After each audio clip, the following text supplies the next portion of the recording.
안녕하세요. 오늘은 2022년 5월 6일 금요일 함께 나눌 말씀은 룻기 3장 14절에서 4장 6절까지 말씀입니다. 어제 이야기에 이어서 아침이 밝게 됩니다. 룻은 결국에 그냥 그 자리에서 잠을 자게 되고 아침이 되자 이제 보아스는 다시 룻을 나오미에게로 돌려보내게 됩니다. 그 마음이 착해서 그냥 돌려보내지 않고 시어머니 나오미에게 빈손으로 가지 말라고 하면서 보리도 이렇게 챙겨서 보내주는 장면이 등장합니다. 그리고 보아스가 그냥 성문회관에 앉아서 이렇게 앉아 있는데 전날 나왔던 말씀에 그 사람, 원래 룻을 책임져야 하는 지방간 한 사람이 지나가는 걸 발견하지요. 그래서 그 사람을 붙잡아 두고 이제 성읍 원로 지도자 10명을 불러다가 대화를 시작합니다. 나오미 집안에 관한 이야기예요.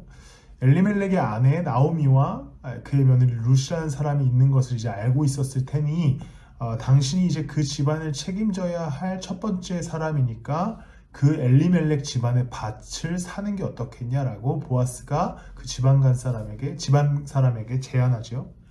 그러자 그 사람이 듣고는 괜찮다고 판단합니다. 왜냐하면 밭을 사는 것은 그냥 어떤 자선의 의미가 아니라 자신에게도 이득이 될 수 있는 일이었기 때문이지요. 내가 그럼 책임을 지겠다라고 얘기해요.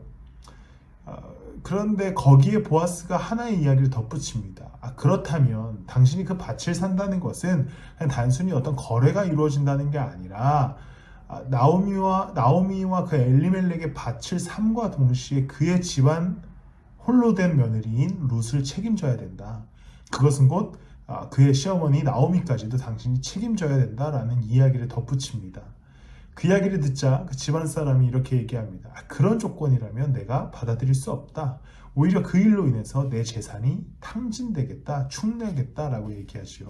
그러면서 제안을 거절합니다. 이 집안 간 사람은 무엇을 생각합니까? 이득을 생각합니다. 그가 책임져야 하는 하나님의 법, 그리고 그 집안 사람으로서의 의무를 완전히 생각하지 않아요. 이스라엘의 법 따위는 생각하지 않고 처음에 제안받았을 때부터 거절할 때까지 자신이 생각하기에 지금 그것이 자신의 경제에, 자신의 부에 도움이 되는가 안 되는가를 판단해서 처음에는 될 것 같아서 오케이 했다가 결국에는 안 될 것 같으니까 아니다 라고 해버리죠. 자신이 생각한 그 계산에서 어긋나자 그 제안을 거절하게 되는 장면이 등장합니다.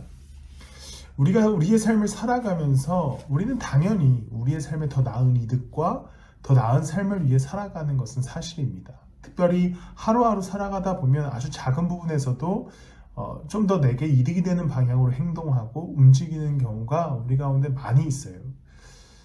그런데 우리가 살아갈 때 그리스도인으로서 집중해야 하는 것은 당연히 내 이익을 위해서 살아가는 건 당연한데 그럼에도 불구하고 내 이익을 쫓아가다가 어느 순간 하나님의 기준과 뜻에서 내가 추구하는 삶이 어긋날 때 우리는 하나님의 뜻을 따라갈 수 있는 용기가 필요합니다.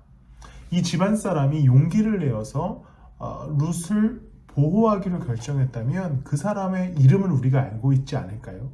그게 무슨 말이냐면 우리가 보아스를 기억하듯 그 사람의 이름을 기억할 수도 있겠습니다.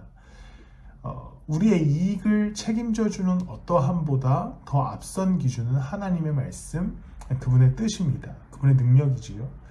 그렇기에 오늘 우리가 살아가면서 하루의 삶의 자리에서 내 이익을 추구하는 삶 가운데, 그건 당연한 거니까 그 가운데 일어나는 많은 이벤트들 중에 내가 결정을 할 때 어느 순간은 하나님의 말씀에 귀 기울여서 그분의 말씀대로 선택해 나가시는 하루하루 되시기를 예수 그리스도의 이름으로 축복합니다. 기도하시겠습니다.